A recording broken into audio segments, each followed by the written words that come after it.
story becomes resolved, okay? What does that mean, Shamar? What does resolution mean? Problem that gets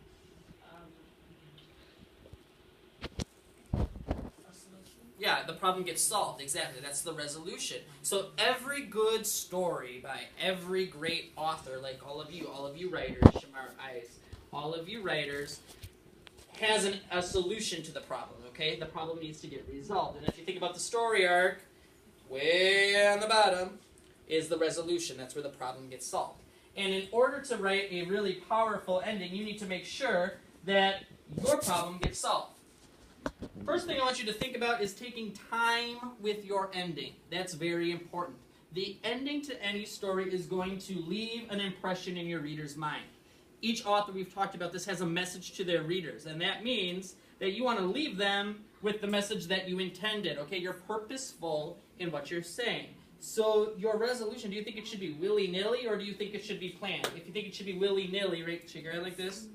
If you think it should be planned, shake your head like this. Perfect, yes. Your ending should be planned. It needs to be a resolution to the problem that's in your story. Now, just like you choose a book, when you write, you need to make sure that you have a just right fit. So we talk about just right books. In your stories, your realistic fiction that you're working on right now, you want to make sure you have a just right ending. It needs to match what your story is about. It needs to end the problem with a solution so your readers aren't like, what happened here, okay? So it needs to be intentional and planned. Shamar, stand up, move by Layu. The first thing you need to think about is how your problem is going to be resolved. And then you need to think about how you're going to make it interesting to your readers. You want to have that just right ending. Do you think you should just do one ending and then leave it at that? Layu shaking his head no. Why Layu? That's okay. Why should you not just do one ending, Claire? Because that one ending could be boring. Okay. The one ending could be boring. That's very possible. It could be boring. How are you going to know it's just right if you only have one choice? No, you want to have multiple choices, and then you're going to say, okay, this one's pretty good, but I think this one's going to fit better. This one's more interesting. This one has a strong feeling. This one has a strong image. Or it uses humor to end the story. Or there's a lesson learned from the story. Or a hope or wish occurs, okay? You want to have your readers remember what they just read, okay? You want them to remember. You want them to say, this changed me because. You want to leave an impression in your reader's mind. And I know what I've been reading from you so far, I've seen some really great stories, but if you don't have a very good ending, is that going to leave an impression in my mind? No, not at all. So you want to make sure you have a just right ending. Let's look at an example of a very strong ending, where you can clearly see that the problem has been resolved. And we're going to look in The Empty Pot.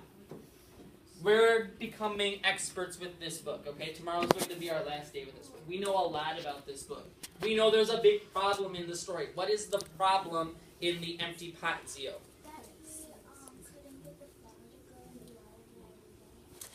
He couldn't get the flower to grow. He watered it every single day. And what did he need the flower for, Hector?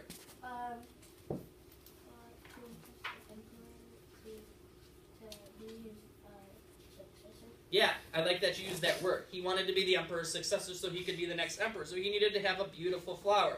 Well, we find out that he's not able to grow this flower. He tries. He works really hard. He uses his grit and his perseverance. He keeps going and going. But ultimately, he's unsuccessful.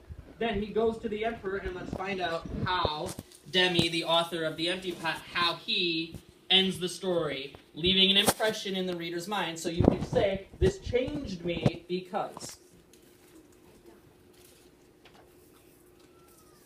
Finally, he came to Ping.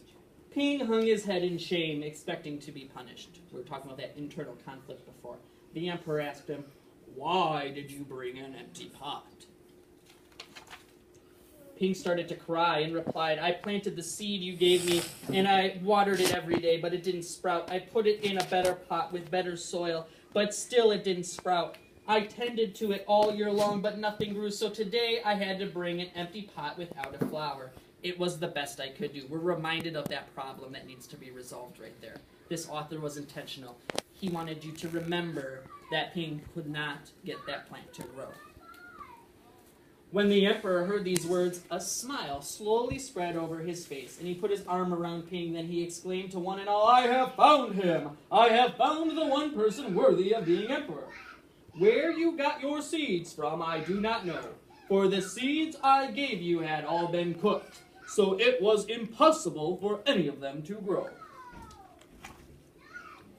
I admire Ping's great courage to appear before me with the empty truth, and now I reward him with my entire kingdom and make him emperor of all the land. Was the problem resolved in the story?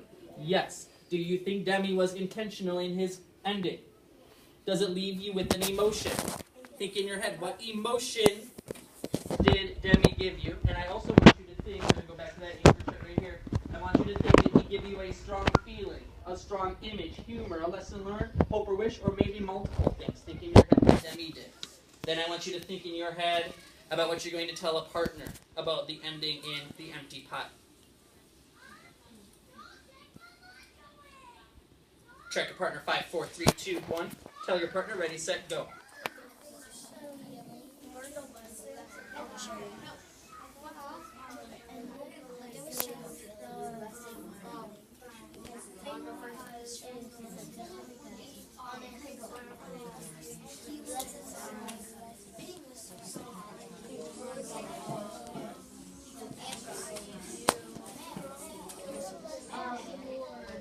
Join pocket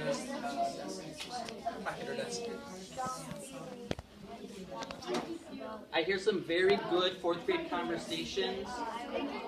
I didn't even need to give you a sentence frame. I hear you talking about the ending and the strong feelings. I should hear you talking right now. Yeah.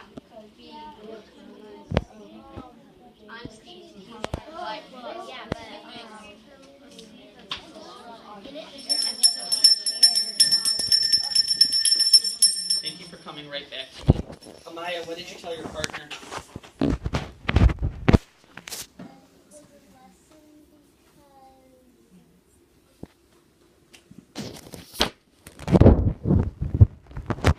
What did you tell your partner, Hector? I told them that with a strong feeling and a strong image because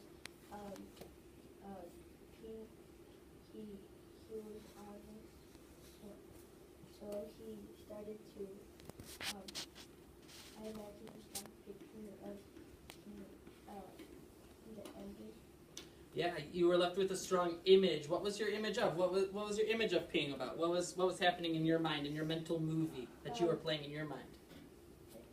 That Ping, I could imagine that Ping was crying and explaining why the seed didn't grow. Very good. Give him 2 claps on 2, 1, 2. He could imagine Ping's internal resolution being solved. He imagined Ping saying, oh my goodness, I am the new emperor of the entire kingdom because I was honest. Very good, Hector. Now, all good writers are intentional in their endings. We need some practice. We've been talking about our class story. We've been talking about Lux going to that sleepover. We have a couple of scenes written. Remember that Lux has her friends coming over and that they're playing these games. She says, let's play Twister. And her friends say, I hate that game. My mom plays that game, okay? Then they get to the living room and they're playing a game and then it's time to go to sleep. And what is Lux's problem? What's the conflict she needs to resolve by you? She's scared of the dark. She's afraid of the dark. Very good. Lux is afraid of the dark. And she's afraid that all of her friends are going to think what, Nora? She's a baby or she's afraid she's not worthy of them. She wants their acceptance, okay? Now, we need a resolution to our story. I know that you guys can come up with some amazing resolutions as we continue to write our class story. I want you to think in your head. I actually want you to take your pencil, take your magic pencil, put it in the air. I want you writing out, showing, not telling, not summarizing.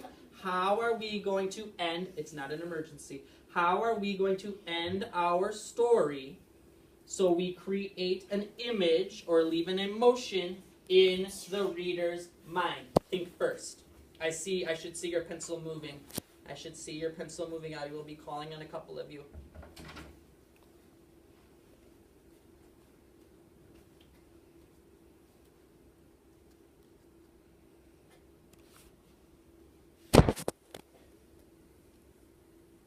When you're ready to talk to a partner, just give me a pinky up so I know you're ready.